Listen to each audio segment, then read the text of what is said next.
Hi, ഞാനിന്നെന്താ ഈ video ഇടാൻ കാരണം ഞാൻ ഈ യൂട്യൂബ് ചാനൽ തുടങ്ങിയപ്പോൾ 2 സബ്സ്ക്രൈബേഴ്സ് ഉണ്ടായിരുന്നുള്ളൂ. ഞാനിത് അറിയുന്നവർക്കോ അല്ലെങ്കിൽ ഫാമിലി ഉള്ളവർക്കോ ഒന്നും ഷെയർ ചെയ്തതല്ല.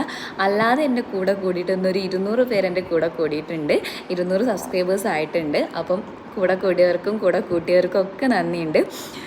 നമ്മൾ എന്തെങ്കിലും ഒരു സാധനം തുടങ്ങണമെന്ന് വിചാരിക്കുമ്പം അതിനെ നെഗറ്റീവ് പറയാൻ പലരും ഉണ്ടാവും. ഞാനിപ്പോൾ വർക്ക് ചെയ്യുന്നിടത്താണെങ്കിൽ പോലും അപ്രതീക്ഷിതമായിട്ട് കണ്ടതായിരിക്കും അവർ ചിലപ്പോൾ യൂട്യൂബിൻ്റെ ലിങ്കും അല്ലെങ്കിൽ യൂട്യൂബിൻ്റെ വീഡിയോ ഒക്കെ. പക്ഷേ അതിനെ ഞാനറിയാതെ ആ വീഡിയോ വേറെ ഗ്രൂപ്പിലേക്ക് ഷെയർ ചെയ്ത് അവൾ എന്ത് ഷൂട്ടിനാണ് പോകുന്നത് അല്ലെങ്കിൽ അവൾക്ക് എന്താ ഉള്ളത് എന്നുള്ള രീതിയിൽ എന്നെ കളിയാക്കാൻ പല ആൾക്കാരും ഉണ്ടായിരുന്നു. അത് എങ്ങനെയായാലും നമ്മൾ അറിയല്ലോ, എന്തായാലും അറിഞ്ഞിട്ടുണ്ട്. പിന്നെ കളിയാക്കുന്നവരോട് എന്നേ പറയാനുള്ളൂ, അത് നിങ്ങളുടെ ഇഷ്ടമാണ്. ഈ ആ വ്യക്തികൾ മാത്രമല്ല, നമ്മളിപ്പോൾ ഈ ലൈഫിൽ എന്ത് ചെയ്താലും നമ്മളൊരു കാര്യം തുടങ്ങുക അല്ലെങ്കിൽ ചെയ്യുന്ന നേരത്ത് അതിന് നെഗറ്റീവ് പറയാൻ കുറേ പേരുണ്ടാവും. സപ്പോർട്ട് ചെയ്യാൻ ഒരു മനുഷ്യർ പോലും ഉണ്ടാവില്ല. അതാണ് ഈ ലോകത്തിൻ്റെ തന്നെ ഏറ്റവും വലിയ പ്രത്യേകത.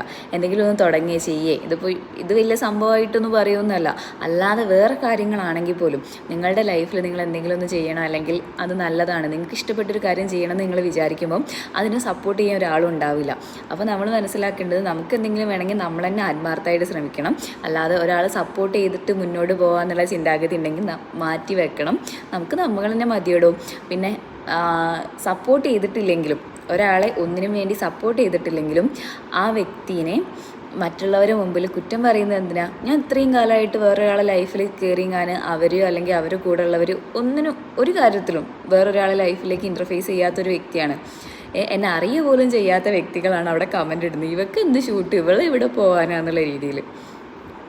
എന്തുവാടോ, മോശമല്ലേ? അപ്പോൾ ഇതിൻ്റെ ജീവിയിലെത്തിയപ്പോൾ എനിക്ക് 2 ദിവസം തുറക്കാൻ പോയത്. അയ്യോ, എന്നാലും അവരെന്തായിരിക്കും അങ്ങനെ പറഞ്ഞത്? അവർക്ക് എന്നെ പേഴ്സണലി അറിയുക പോലുമില്ല. എന്നിട്ട് എന്തിനാണ് അവരങ്ങനെ പറഞ്ഞതെന്നുള്ള ചിന്ത എൻ്റെ അടുത്തെത്തി. എങ്ങനെയെങ്കിലും ഈ വീഡിയോയും അന്ന് നിങ്ങൾ ഷെയർ ചെയ്ത സെയിം വീഡിയോ പോലെ തന്നെ എന്തായാലും സബ്സ്ക്രൈബ് ചെയ്ത് കൂടെ കൂടിയതൊന്നും ഉണ്ടാവില്ല. അപ്പം എങ്ങനെയെങ്കിലും ഈ വീഡിയോ നിങ്ങളുടെ അടുത്ത് എത്തും. നിങ്ങളിത് കാണാൻ വേണ്ടിയിട്ടാണ് ഇടുന്നത്. അപ്പോൾ thank you for watching. By.